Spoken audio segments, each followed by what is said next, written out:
there's a false assumption about science operating here. Science is not in principle committed to the idea that there's no afterlife, or that the mind is identical to the brain, right, or that materialism is true.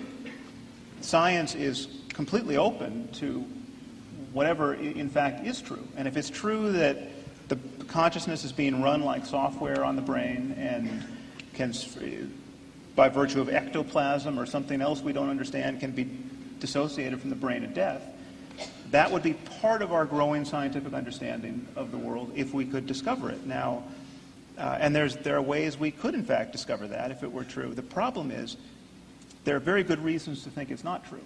And we know this from now 150 years of neurology, where you damage areas of the brain and faculties are lost. And they're clearly, it's not that everyone with brain damage has their soul perfectly intact, they just can't get the words out.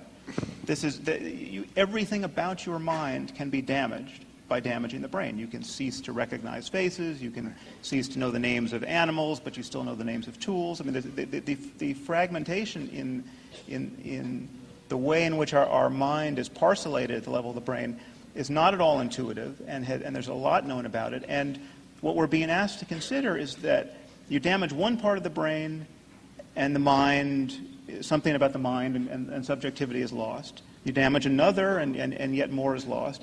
And yet if you damage the whole thing at death, we can rise off the brain with all our faculties intact, recognizing grandma and speaking English. Now,